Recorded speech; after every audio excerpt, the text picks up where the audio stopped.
More tremors shake Ecuador, killing one and injuring dozens. The president says citizens should remain calm. And violence erupts in Venezuela and a U.S. plane spotted over the country's airspace. Those are our headlines. My name is Reagan Des Vignes and this is From the South. Thank you so much for joining us. We begin with the tragic news that one person was killed and over 85 others injured after a second round of strong aftershocks in Ecuador. Two 6.8 magnitude quakes were registered in less than 24 hours there.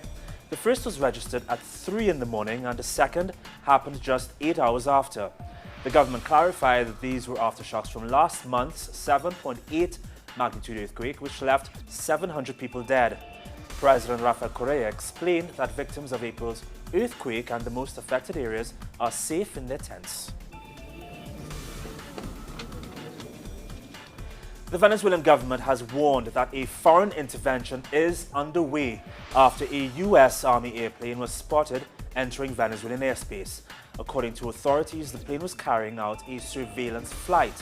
The government is on high alert as the flights come only days after former Colombian President Álvaro Uribe suggested a foreign intervention on the country. El ingreso de la nave fue detectado el 11 y 13 de mayo, dijo el mandatario. Maduro gobierna desde el viernes bajo un estado de In a defiant response, the opposition-dominated National Assembly rejected an emergency decree issued by President Maduro.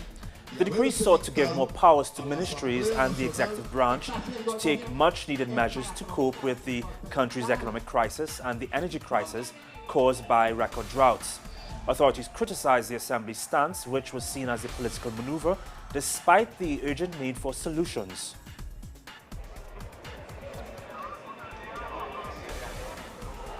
And violence erupted in Venezuela as opposition demonstrators marched to the National Electoral Council's headquarters to fast-track the recall referendum, which is scheduled for later this year. The opposition claims it has gathered over 1 million signatures required to launch the referendum. The council, the CNE, now has to install verification centers, which will help to ensure that signatures have not been falsified. The institution has asked for time and patience to carry out the process.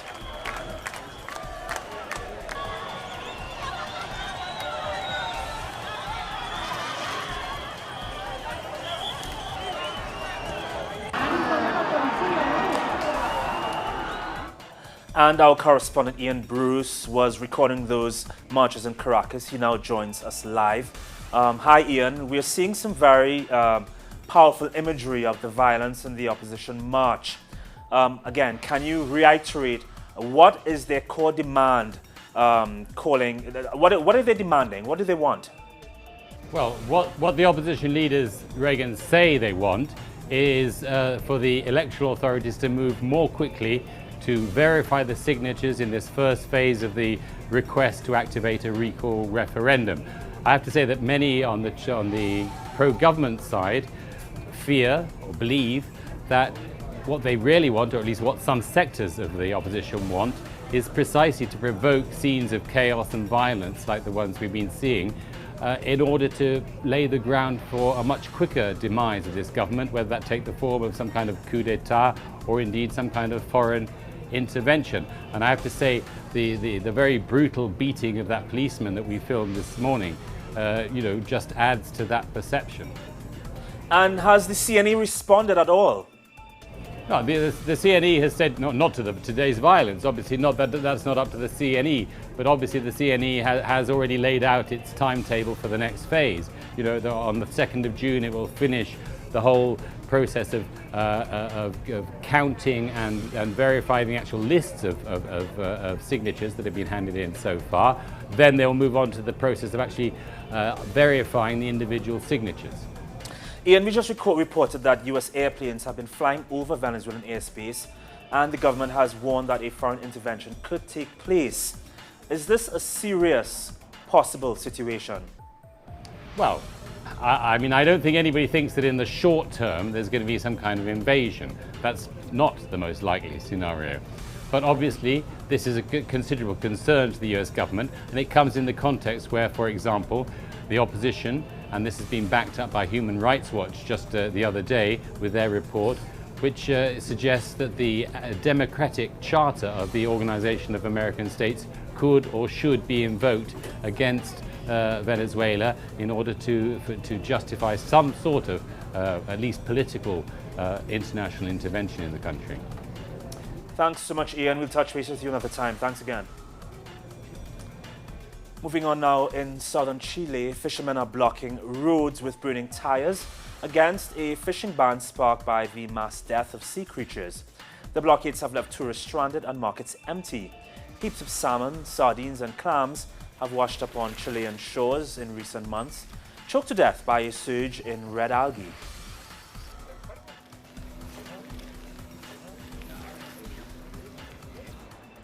Chile is set to open the world's biggest open pit mine in a region with 11% of all the world's copper reserves. The mine is set to be entirely underground. The manager of the Chuquicamata copper mine says that they hope to double production with the move to 600,000 tons of fine copper. Twirl news now. Fighting continued in the north of Aleppo, where Syrian government forces are battling rebels. A local ceasefire expired in the city last week. Amateur videos uploaded to a social media website purport to show the fighting while it was taking place. In the past weeks, several hundred civilians have been killed in airstrikes and rebel bombardments in the Aleppo province alone. EU leaders agreed to march to take one Syrian from Turkey for every irregular migrant sent back across the Aegean Sea. But the controversial deal may be at risk of unraveling as Turkey refuses to change its anti-terror laws to meet a key EU demand on visa-free travel. According to Turkey's presidential spokesperson, changing the country's anti-terror laws would encourage terrorist organizations. However, EU lawmakers aren't budging. That there should not be the use and abuse of anti-terror laws to stifle or silence legitimate speech or journalistic freedom or media freedom. That is very crucial for us. During an interview on Tuesday, Republican presidential candidate Donald Trump said he's willing to talk to North Korean leader Kim Jong-un to try to stop Pyongyang's nuclear program. This would be a major shift in U.S. policy towards the isolated nation. Trump also said he would press China to help find a solution. China is North Korea's only major diplomatic and economic supporter.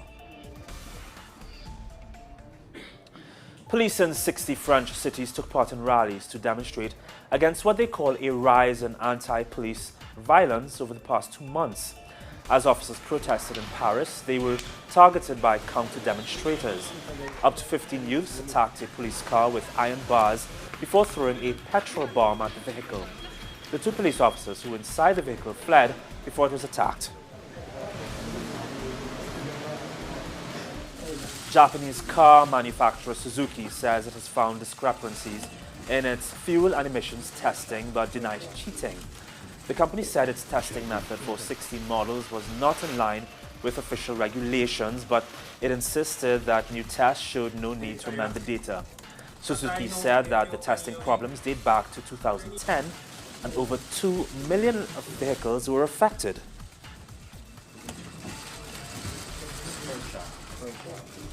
Rescuers in Sri Lanka are searching for scores of people missing after massive landslides following days of rain. According to the army, over 130 people remained unaccounted for after mudslides hit 3 villages in the central Kigali district. Disaster officials say about 150 people have been rescued, but more than 60 houses have been buried by mud. The national body for breaking the siege and rebuilding is calling for the establishment of a Gaza seaport. No Harrison explains. For the third day in a row, Israeli forces continued to storm Palestinian villages and towns in the West Bank, arresting young Palestinians. Today, Palestinian sources reported that at least 24 Palestinians, including minors, were arrested overnight in the West Bank. At the same time, this morning, Israeli forces demolished 2 Palestinian homes in East Jerusalem, leaving the people who used to reside there out in the streets. Here in the Gaza Strip, Israeli forces again violated the agreed Palestinian-Israeli ceasefire and attacked Palestinian farmers east of Gaza City. Palestinian sources reported that 1 Palestinian man was injured while the other farmers were forced to flee the area.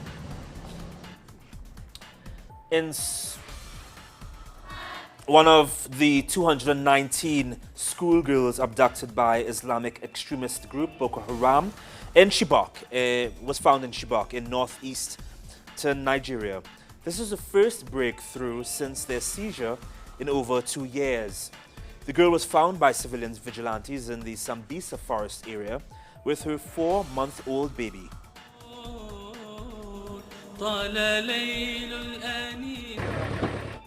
In sport, Guinness World Record authorities have traveled to Chile, where the country began its attempt at taking the title for the world's longest soccer match on May 17th.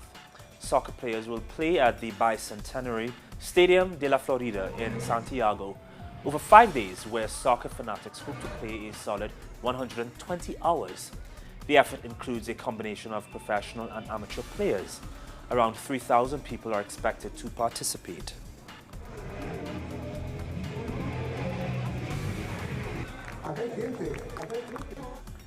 And finally this evening, German and Arsenal soccer player Mesut Ozil has visited a refugee camp in Jordan. Ozil is widely considered to be one of the English Premier League's most talented players. The Arsenal midfielder had a tour of the camp and was briefed by UNHCR officials about the conditions the refugees faced. Ozil also played a bit with the children at the camp. That's how we wrap our news this evening. For more of these and other stories, you can visit our website, telesurtv.net/English. Of course, you can also join us on Instagram, Facebook, and on Twitter for Telesur English. My name is Reagan Des Vignes. Have a great evening. Bye.